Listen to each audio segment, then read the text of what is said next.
আসসালামু আলাইকুম রহমতুল্লাহি ওবারাকাতুহ। সম্মানিত সম্মানিত দর্শক শ্রোতা, আমরা মহাসত্যের ডাক বই হতে ধারাবাহিকভাবে আলোচনা করতেছিলাম। আজকের বিষয় একটি প্রশ্ন, একটি চিন্তার বিষয়। ধরুন, পৃথিবীর ৩টি ভূখণ্ডে বাংলাদেশের ৩টি ধর্মের সাধু ব্যক্তিদের জন্য বেছে নেওয়া হলো। একটি হিন্দুদের, আরেকটি খ্রিস্টানদের এবং অপরটি মুসলমানদের জন্য। এরপরে এক একটা ভূখণ্ডে এক এক জাতের সাধু ব্যক্তিদের রেখে আসুন।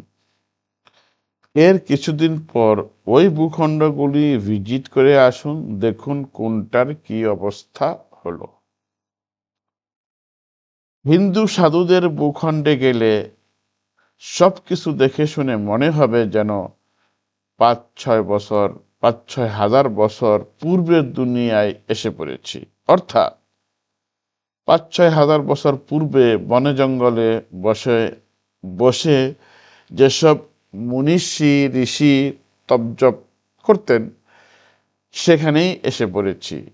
সেখানে দেখা যাবে কদুর বশ হাতে বৈরাগীদের, আর দেখা যাবে সন্ন্যাসীদের। তাদের বেশিরভাগ দেখা যাবে শ্মশান ঘাটে, আর কলকাতার কালীঘাট মন্দিরের সামনে গায়ে ছাই মাখানো যেসব উলঙ্গ সাধু আছে, তাদেরকেও সেখানে দেখতে পাওয়া যাবে, যা দেখে মনে হবে যেন সভ্যতার কোনো ছোঁয়াই তারা পায়নি। এবার আসি দ্বিতীয় ভূখণ্ডে, যেখানে খ্রিস্টানদের রেখে আসা হয়েছিল, বা খ্রিস্টানরা যেখানে বসবাস করেন, সেখানে ৫০ বছর পর একটি লোকও পাবেন না। কারণ তাদের যারা সাধু, তারা কেউই বিবাহিত নন। কাজেই সে ভূখণ্ড জনশূন্য হওয়া ছাড়া আর কোনো উপায় থাকবে না। আর পৃথিবীর সব খ্রিস্টান যদি সাধু হয়ে যায়, তবে ৫০ বছর পর এ পৃথিবীতে আর একটি খ্রিস্টানও পাওয়া যাবে না। এ কারণেই তাদের ধর্মে সবার ধার্মিক হওয়ার কোনো সুযোগ নেই। আর একটি কথাই কিন্তু একটি মহা সত্য কথা, তা হচ্ছে খ্রিস্টানদের কোনো সাধুই সাধুর বেটা নন। কারণ তার পিতা সাধু হলে তো বিয়েই করতেন না। তাদের যত সাধু, সবাই কিন্তু সাধারণ লোকদের ছেলে। আমি বলি না যে তারা কোনো খারাপ লোকের ছেলে, তবে তারা যে কোনো সাধু ব্যক্তির সন্তান নন, এটা তাদের ধর্মেরই বিধান। এটা তাদের নামে কোনো গালাগালিও নয় বা কোনো প্রকার কুৎসাহ নয়, যা বাস্তব, শুধু তাই বলছি। হ্যাঁ, তবে একটি কথা বলা দরকার, তা হচ্ছে এই যে, যদিও সব নবীগণই বিবাহ শাদী করেছেন, একমাত্র ঈসা আলাইহিসসালাম ছাড়া।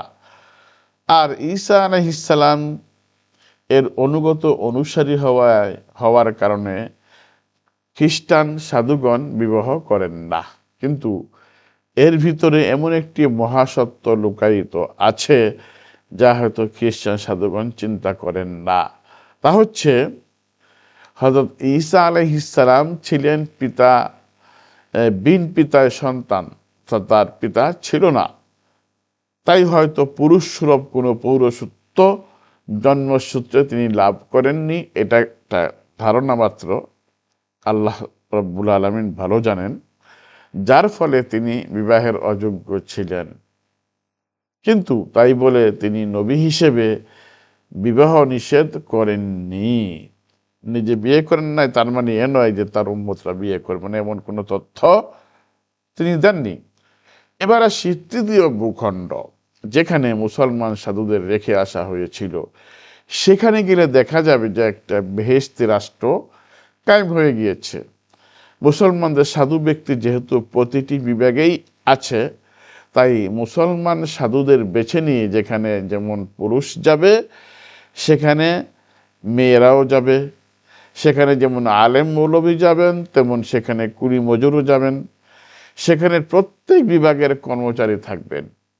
পুলিশ, মিলিটারি থাকবেন, সব ধরনের কারিগরও থাকবেন এবং ব্যবসায়ীরাও থাকবেন।